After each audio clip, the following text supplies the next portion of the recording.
भारत सरकार ने इजराइल नहीं जाने की एडवाइजरी जारी कर दी है। इसके बाद कारीगर और उनके परिवारजन संशय में हैं। यही हाल श्रम विभाग, सेवा योजन और ITI के अधिकारियों का है। सबका एक ही जवाब है कि श्रमिकों का चयन नेशनल स्किल डेवलपमेंट कॉर्पोरेशन यानी NSDC ने किया था। अब NSDC के निर्देश मिलने पर ही कोई फैसला लिया जाएगा। उत्तर प्रदेश के कुशीनगर, गोरखपुर समेत कई जिलों के कारीगर, जिनमें मिस्त्री से लेकर मैकेनिक तक अलग अलग स्किल के लोग शामिल हैं, जिनका चयन हो चुका है, उन्हें इसी हफ्ते इजराइल के लिए उड़ान भरनी थी, जिसके बाद फॉर्मेलिटी पूरी कर उन्हें नौकरी ज्वाइन करनी थी। लेकिन इसी बीच भारत सरकार ने इजराइल नहीं जाने की एडवाइजरी जारी कर दी है, जिसके बाद ये सभी असमंजस की स्थिति में हैं। इजराइल में नौकरी के लिए उत्तर प्रदेश से 10,000 श्रमिकों का चयन होना था।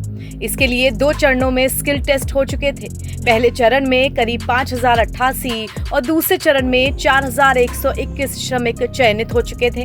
वेरिफिकेशन के बाद 8,425 श्रमिकों को इजराइल जाने की मंजूरी दे दी गई थी। इसके बाद पहले चरण में 2 अप्रैल को 64 श्रमिकों का दल इजराइल भेजा भी जा चुका है। लेकिन अब इजराइल और ईरान के बीच अचानक तनाव बढ़ गया। ईरान की तरफ से हमले के बाद किसी भी समय युद्ध की आशंका को देखते हुए भारत सरकार ने इन दोनों देशों में न जाने की एडवाइजरी जारी कर दी है। यही नहीं, इन दोनों देशों के रहने वाले भारतीयों को भारतीय दूतावास से संपर्क करने को भी कहा गया है।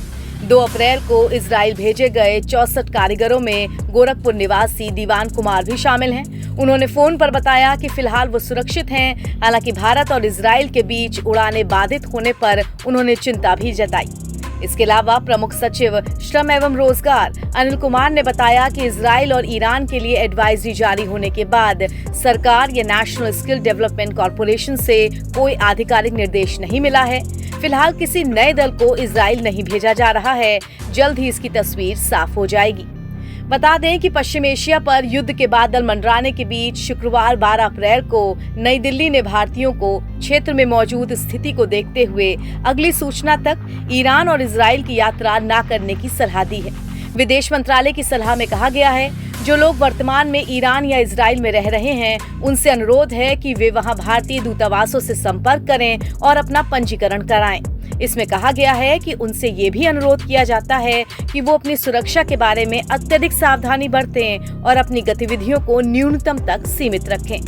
नई दिल्ली की सलाह ऐसे समय में आई है जब बड़ी संख्या में भारतीय कामगार इजराइल जा रहे हैं या जाने की प्रक्रिया में हैं। 7 अक्टूबर के हमलों के बाद इजराइल ने हजारों फिलिस्तीनियों और अरब प्रवासियों के कार्य परमिट को निलंबित कर दिया था, जो पहले देश के कार्यबल का बहुमत बनाते थे।